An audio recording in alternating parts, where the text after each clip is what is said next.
नमस्कार, मैं थानेश्वर गिरी, सहायक प्राध्यापक हिंदी, श्रावतपुर सरकारी यूनिवर्सिटी की ओर से आप सभी का स्वागत करता हूँ। दोस्तों, आज हम हिंदी साहित्य और हिंदी भाषा के अंतर्गत अलंकार के विषय में जानेंगे। हम जानेंगे कि अलंकार क्या होता है और अलंकार के कितने भेद हैं। अलंकार अलंकार हिंदी भाषा के दो शब्दों अलन और कार को जोड़कर बनाया गया है। अलंकार का शाब्दिक होता है गहना अथवा श्रृंगार। ठीक जिस प्रकार जब कोई स्त्री स्वयं पर गहने तथा श्रृंगार को धारण करती है तब उसकी शोभा अपने शीर्ष पर आ जाती है एवं वह अत्यंत ही आकर्षक एवं मनमोहनी जान पड़ती है। उसी प्रकार हिंदी भाषा में अलंकार हिंदी के पद्य में प्रयोग होकर उस पद्य की शोभा में अत्यधिक वृद्धि कर देते हैं, जिससे वह उसे पढ़ने में बहुत ही आनंद एवं सुख की अनुभूति होती है। अलंकार के भेद। अलंकार के मुख्यतः दो भेद हैं, शब्दालंकार और अर्थालंकार। शब्दालंकार जो अलंकार शब्दों के माध्यम से काव्यों को अलंकृत करते हैं वे शब्दालंकार कहलाते हैं। यानी किसी भी काव्य में कोई विशेष शब्द रखने से सौंदर्य आ जाए तो यह शब्दालंकार कहलाता है। शब्दालंकार जब शब्दालंकार के भी कुछ उपभेद हैं, जिसमें पहला है अनुप्रास अलंकार।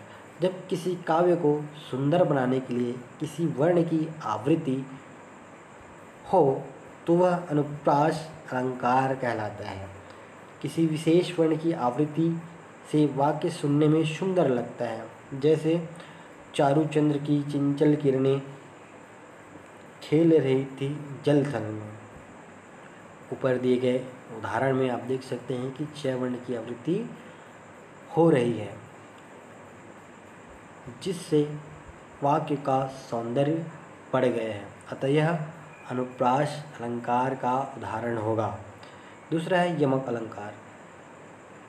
जिस प्रकार अनुप्रास अलंकार में किसी एक वर्ण की आवृत्ति होती है, उसी प्रकार यमक अलंकार में किसी काव्य का सौंदर्य बढ़ाने के लिए एक शब्द की बार बार आवृत्ति होती है। दो बार प्रयोग किए गए शब्द का अर्थ अलग अलग हो सकता है।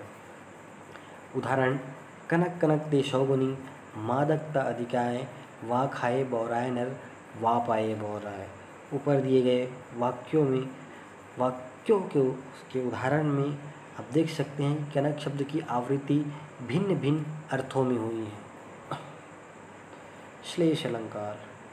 श्लेष अलंकार ऊपर दिए गए अलंकारों से भिन्न है। श्लेष अलंकार में एक ही शब्द के विभिन्न अर्थ होते हैं, जैसे रहीमन पानी राखी, बिन पानी शमशून, पानी गए नवब्रे, मोती मानी शून। इस दोहे में रहीम ने पानी को तीन अर्थों में प्रयोग किया है। पानी का पहला अर्थ मनुष्य के संदर्भ में है, जब इसका मतलब विनम्रता से है। रहीम का कह रहे हैं कि मनुष्य को हमेशा विनम्रता अर्थात पानी के जैसा होना चाहिए। पानी का दूसरा अर्थ आभा, तेज या चमक से है, जिसके बिना मोती का कोई मूल्य नहीं है। और तीसरा अर्थ है जिसे आटे चून से जोड़कर दर्शाया गया है। रहीम का कहना है कि जिस तरह आटे का अस्तित्व पानी के बिना नम्र नहीं हो सकता और मोती का मूल्य उसकी आभा के बिना नहीं हो सकता, ठीक उसी प्रकार मनुष्य को भी अपने व्यवहार में हमेशा पानी अर्थात विनम्रता रखना चाहिए, जिसके बिना उसका मूल्यह्रास होता है। अतः यह उदाहरण श्लेष अलंकार के अंतर्गत आता है। दूसरा है अर्थालंकार। पहला हमने जाना शब्दालंकार, यह दूसरा अर्थालंकार। अर्थालंकार के भी मुख्य 5 भेद हैं। अर्थांग अलंकार से तात्पर्य जब किसी वाक्य का सौंदर्य उसके अर्थ पर आधारित होता है तब यह अलंकार अर्थालंकार के अंतर्गत आता है। पहला है उपमा अलंकार। उप का अर्थ है समीप और पा का अर्थ है तोलना या देखना। अतः जब दो भिन्न वस्तुओं में समानता दिखाई जाती है तब वहाँ उपमा अलंकार होता है। जैसे कर कमल सा कोमल है, यहाँ पैरों को कोमल के समान कोमल बताया गया है। यहाँ पैरों को कमल के समान कोमल बताया गया है, अतः यहाँ उपमा अलंकार होगा। दूसरा है रूपक अलंकार। जब उपमान और उपमेय में अभिन्नता या अभेद दिखाया जाए तब यह रूपक अलंकार कहलाता है। मैया मैं तो चंद्र खिलौना नहीं। ऊपर दिए गए उदाहरण में चंद्रमा एवं खिलौने में समानता न दिखाकर चांद को ही खिलौना बोल दिया गया है, अतः यह रूपक अलंकार होगा। अगला उदाहरण है चरण कमल बंदो रहे। ऊपर गए वाक्य में चरण को कमल के समान न दिखाकर चरणों को ही कमल बोल दिया गया है, अतः यह रूपक अलंकार ही होगा।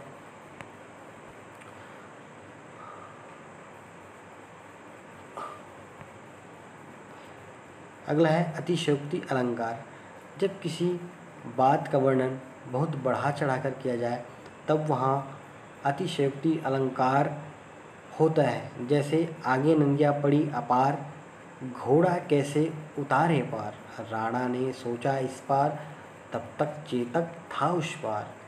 ऊपर दिए गए उदाहरण में चेतक की शक्ति व स्फूर्ति का बहुत ही बढ़ा चढ़ाकर वर्णन किया गया है, अतः यहाँ पर अतिशयोक्ति अलंकार होगा।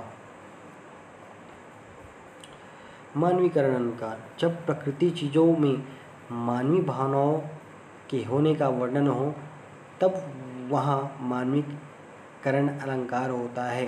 जैसे फूल हंसे कलियाँ मुस्कुराई। ऊपर दिए गए उदाहरण में आप देख सकते हैं कि फूलों के हंसने का वर्णन किया गया है जो मनुष्य किया करते हैं।